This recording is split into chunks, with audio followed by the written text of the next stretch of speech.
السلام علیکم ورحمۃ اللہ۔ کیسے ہو دوستو؟ اللہ آپ سب کو سلامت رکھے۔ ہم آج آپ کے لیے لائے ہیں سبق نمبر 2 یعنی کہ پارٹ 2۔ کل آپ نے بنا حرکت والے لفظ پڑھے جیسے الف با تا سا، اور جو مرکب لفظ پڑھے، ایک کو لفظ بولتے ہیں اور ایک سے زیادہ کو مرکب لفظ بولتے ہیں، وہ آپ نے کل پڑھے۔ انشاءاللہ امید ہے کہ آپ کو وہ پورے سمجھ میں آ گئے ہوں گے۔ اور آج ہم لائے ہیں سبق نمبر 2۔ پہلے اس بات کو اچھے سے سمجھ لیں کہ حرکت کس کو کہتے ہیں اور حرکت کی جمع کیا ہے۔ حرکت اصل میں اس لفظ کو بولتے ہیں جس پہ زبر زیر پیش ہوتا ہے، زبر زیر پیش، اس کو حرکت کہتے ہیں۔ اور زبر جو ہوتا ہے وہ پورا منہ کھول کر پڑھا جاتا ہے، جیسے الف زبر آ۔ وہ زیر جو ہوتا ہے وہ باریک کر کے پڑھا جاتا ہے، جیسے الف زیر ای۔ پیش گول ہونٹوں کو کر کے پڑھا جاتا ہے، جیسے الف پیش او۔ کوئی بھی لفظ لے لیجئے، آ ای او، یہ بات دھیان رکھیں ہمیشہ۔ اور جس حرف پر کوئی زبر زیر پیش ہو اس لفظ کو متحرک کہتے ہیں۔ متحرک، زبر زیر پیش والے حرف کو متحرک کہتے ہیں، ہے نا؟ تو اس بات کا دھیان رکھیں۔ آئیے آج کا سبق ہم شروع کرتے ہیں دھیان سے۔ اس بات کا دھیان رکھیں ہمیشہ کہ را پر زبر یا پیش ہو، را جو ہوتی ہے نا، را، یہ را، کبھی بھی اس پہ زبر یا پیش ہو تو یہ ہمیشہ موٹا کر کے پڑھی جاتی ہے، جیسے را زبر را، را پیش رو۔ اور اگر زیر ہے تو یہ باریک کر کے پڑھی جاتی ہے۔ دو چیزیں یاد رکھنی ہے اس میں، کہ زبر ہو اگر را پہ تو ہمیشہ قرآن کے اندر بھی را پر کر کے پڑھی جائے گی، اور پیش ہو تو را پر کر کے، پر سے مراد ہے موٹا کر کے پڑھنا، اور اگر زیر آتی ہے را پہ تو یہ باریک کر کے پڑھی جائے گی۔ اب جیسے میں نے کہا کہ جس لفظ پہ زبر زیر پیش ہو اس لفظ کو متحرک کہتے ہیں، ہے نا؟ اور زبر زیر پیش جو ہے یہ لفظ آواز بناتے ہیں، جیسے الف زبر آ، الف زیر ای، الف پیش او۔ جھٹکا نہیں مارنا ہے، اس بات کا ہمیشہ دھیان رکھیں، جھٹکا نہیں مارنا ہے۔ جیسے بہت سے پڑھ دیتے ہیں الف زبر آ، الف زیر ای، الف پیش او، یہ غلط ہے۔ جھٹکا نہیں مارنا، صرف آواز بنانی ہے، آ ای او۔ اب اس کو ہجو سے پڑھیں تو الف زبر آ، الف زیر ای، الف پیش او۔ با زبر با، با زیر بی، با پیش بو۔ تا زبر تا، تا زیر تی، تا پیش تو۔ ثا زبر ثا، ثا زیر سی، سا پیش سو۔ جیم زبر جا، جیم زیر جی، جیم پیش جو۔ حا زبر حا، حا زیر حی، حا پیش حو۔ خا زبر خا، خا زیر خی، خا پیش خو۔ دال زبر دا، دال زیر دی، دال پیش دو۔ زال زبر زا، زال زیر زی، زا پیش زو۔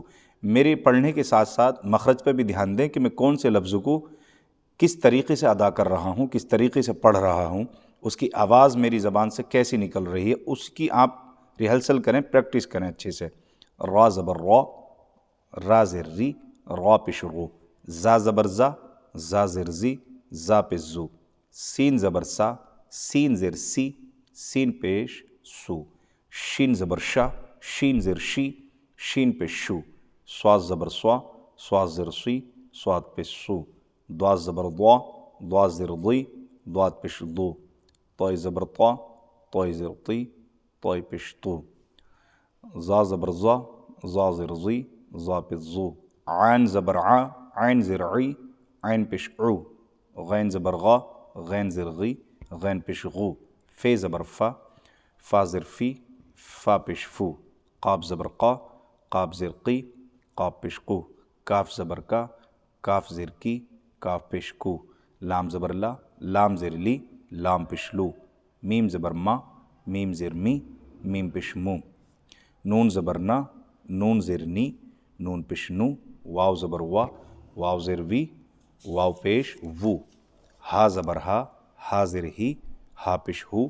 حمزہ زبر آ، حمزہ زیر ای، حمزہ پیش او۔ یا زبر یا، یا زیر یی، یا پیش یو۔ یہ بات دھیان رکھیں کہ حمزہ جو ہوتا ہے، یہ حمزہ یہ سیم بالکل الف کی ہی آواز دیتا ہے، جیسے الف زبر آ، آ کی آواز آئی تو یہاں بھی حمزہ زبر آ، یعنی کہ سیم الف کی ہی آواز ہوتی ہے، حمزے کی آواز اور الف کی آواز ایک جیسی ہی ہوتی ہے۔ اور اس بات کا دھیان رکھیں، کبھی بھی زبر زیر پیش یعنی کہ حرکت والے لفظ، خالص حرکات والے لفظ کھینچ کر نہیں پڑھے جاتے۔ بچے یا بڑے پڑھنے والے ہم نے دیکھے ہیں کہ وہ پڑھتے ہیں الف زبر آ، الف زیر ای، الف پیش او، با زبر با، یہ غلط ہے۔ کبھی بھی اس بات کو آپ گانٹھ باندھ لیں میری، کہ کبھی بھی زبر، خالص زیر، خالص پیش والے حرف جن کو ہم متحرک کہتے ہیں، کبھی بھی کھینچ کر نہیں پڑھے جاتے۔ کہیں بھی قرآن میں اگر خالص زبر زیر پیش کسی بھی لفظ پا رہا ہے تو وہ لفظ کھینچ کر نہیں پڑھا جائے گا۔ اور زبر کب کھینچ کر پڑھا جائے گا، زیر والا حرف کب کھینچ کر پڑھا جائے گا، پیش والا حرف کب کھینچ کر پڑھا جائے گا، وہ میں انشاءاللہ آپ کو اگلے سبق میں بتاؤں گا، آنے والے سبقوں میں آپ کو بتاؤں گا انشاءاللہ۔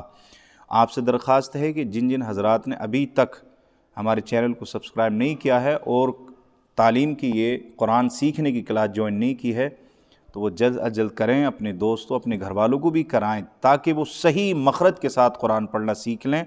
اور جیسے کہ کل ہمارا پچھلا سبق تھا، سبق نمبر 1، اگر کوئی چیز سمجھ میں نہیں آئی ہو تو آپ یوٹیوب میں جا کر پلے لسٹ کا آپشن کھولیں، اور پلے لسٹ کا آپشن کھولنے کے بعد آپ دیکھیں گے اس میں بنا ہوا ہے قرآن سیکھیں آپشن، ایک فولڈر بنا ہوا ہے قرآن سیکھیں، اس میں آپ جب جائیں گے کلک کریں گے تو اس میں آپ کو پورا سبق پچھلا بھی مل جائے گا انشاءاللہ۔ روک دی؟ امید ہے کہ یہ آپ کو سبق بآسانی میں نے سمجھایا ہے، سمجھ میں آیا ہوگا، تو انشاءاللہ آپ دلچسپی کے ساتھ اس کلاس کو جوائن کریں۔